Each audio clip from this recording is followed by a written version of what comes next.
자, 농구팬 여러분 안녕하십니까. 위클리 점프 볼 시간이 돌아왔습니다. 자, 2012년이 얼마 남지 않았습니다. 자, 이제 손에 꼽을 정도밖에 안 남았는데, 자, 내년이면 저도 한 살 더 먹게 됩니다. 아, 정말 슬프네요. 자, 한 해를 정리할 때 항상 빠지지 않는 것이 있죠. 2012년 최고의 이슈를 논하는 시간입니다.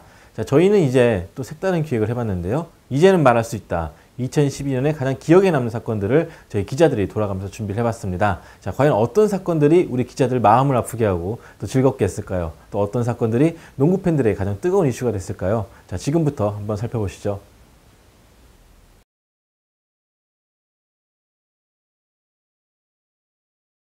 이제는 말할 수 있다. 2012년 핫이슈 첫 테이프를 끊을 최창현 기자입니다. 2012년은 프로와 아마를 막론해 특히 젊은 선수들이 많이 등장한 해였다는 점에서 의미가 깊습니다. 특히 KGC 인삼공사의 한을 풀어준 오세근을 비롯해 김선영, 최진수 등 프로농구에는 유난히 젊은 선수들이 많이 등장해 팬들을 즐겁게 했습니다. 오세근과 김선영은 1월에 열린 프로농구 올스타전에 나란히 베스트 5로 출전했습니다. 신인 드래프트 1, 2순위 선수가 팬투표로 올스타 베스트 5에 선정된 건 김선영과 오세근이 처음이었습니다. 그만큼 세대교체가 가속화되었다는 의미겠죠.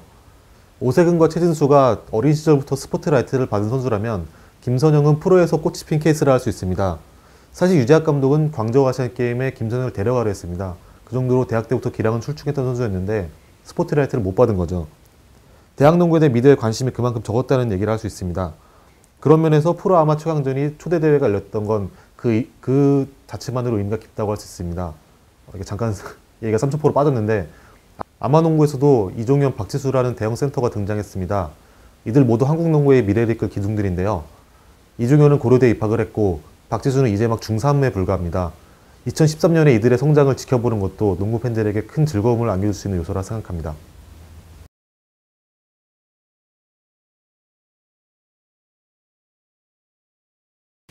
네, 점볼 독자 여러분 안녕하세요. 서정환 기자입니다. 저는 올해의 사건으로 이종현의 42개의 리바운드를 선정해봤어요. 지난 4월에 경북 상주에서 연맹회장기 농구대회가 열렸거든요. 고교부 4강에서 경복고등학교와 개성고등학교가 맞붙었습니다.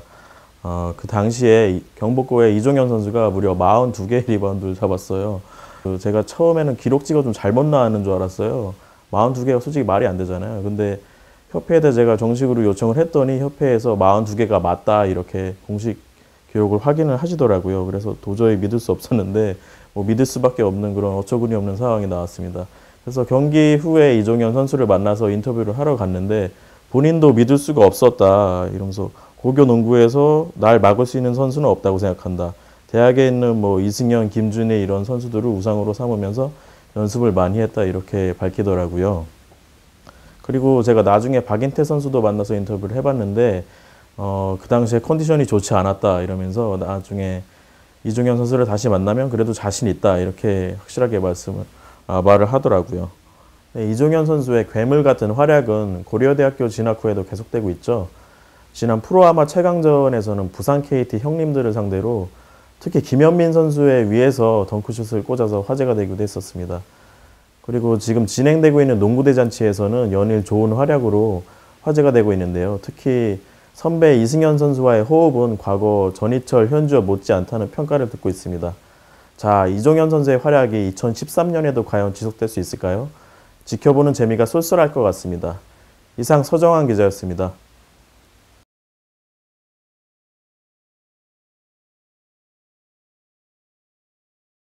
올해 가장 큰 사건은 바로 제레미 린의 스타 탄생이 아니었나 싶습니다. 제가 지난 2월에 미국에 갔을 때 일인데요. 편의점에 갔는데 다들 저희를 보고 저와 취재진을 보고 이 제레미 린 보이라고 하더라고요. 그러니까 같은 대만계인 줄 알고 이 제레미 린 보러 온 팬인 줄 알고 이렇게 불렀던 것 같은데 그만큼 이 동네 편의점 아저씨까지 다 알 정도로 대스타가 돼 있던 제레미 린 엄청난 활약을 보여줬죠. 이 뉴욕 니스에 부장되지 않은 신분으로 들어갔지만 나올 때는 정말 스타가 되어서 나왔습니다.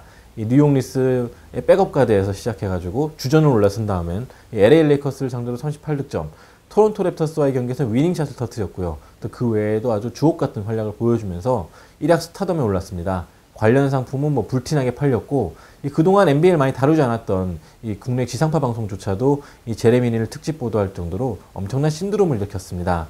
사실 이런 사건이 이 동양계 농구 팬들에게 큰 충격으로 다가왔습니다. 그동안에는 야오밍, 이지앤니엔, 왕즈즈 같이 이 빅맨들만 NBA 통한다는 생각 갖고 있었지만 이 제레미닌 비록 이 아시아에서 태어나진 않았지만 아시아계 피를 이어받은 선수로서 이 가드 신분으로서 NBA 스타가 됐다는 것은 이 정말로 큰 사건이었다고 할 수가 있습니다. 따라서 우리나라 같은 경우도 계속 빅맨만 고수할 것이 아니라 이 어린 나이에 미국에 유학을 보내서 좀 더 개인기를 가르친다던가 아니면 국내 농구 지도 방식의 패러다임을 바꿔보면 어떨까 하는 생각도 가져봤는데요.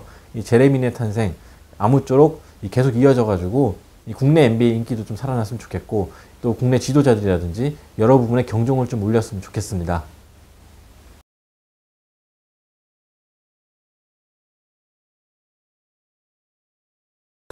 안녕하세요. 점프로 곽형 기자입니다. 저는 여자농구 이슈에 대해서 얘기를 해볼까 하는데요. 2012년 한 해 여자농구는 위기에서 희망의 빛을 본 한 해라고 정의를 내리고 싶습니다. 굉장히 안타까운 일들이 많았는데요. 첫 번째로 신세계에 해치를 들 수가 있습니다. 신세계는 시즌이 종료되는 얼마 지나지 않아 일방적으로 해체 통보를 했는데요. 사실 WK 입장에서는 뒤통수를 맞은 격이었습니다. 농구인들이나 여자농구를 사랑하는 모든 팬들 입장에서도 당혹감을 감출 수가 없었는데요. 저희 기자들도 신세계에 대한 비난을 많이 했는데 앞으로 이런 무책임한 행동은 절대 나와서는 안 되겠습니다. 이뿐만이 아닙니다. 여자농구는 6월에 열렸던 올림픽 최종 예선에 참가를 했는데요. 이 최종 예선을 통과를 하면은 올림픽 진출권을 따낼 수 있는 기회였었는데 안타깝게도 올림픽 진출에는 실패를 하고 말았습니다. 특히 경기 내용이 너무 좋지 않아서 많은 우려를 샀는데요. 특히 일본과의 경기에서 28점 차에 충격적인 완패를 당하면서 여자농구에 대한 그런 국제 경쟁력이 많이 떨어졌다는 것을 새삼 깨달을 수 있었습니다. 이렇게 안팎에서 많은 문제를 나왔던 여자농구는 WKBL은 새누리당의 최경환 의원을 총재로 추대하면서 다시 일어설 수 있는 발판을 마련했는데요.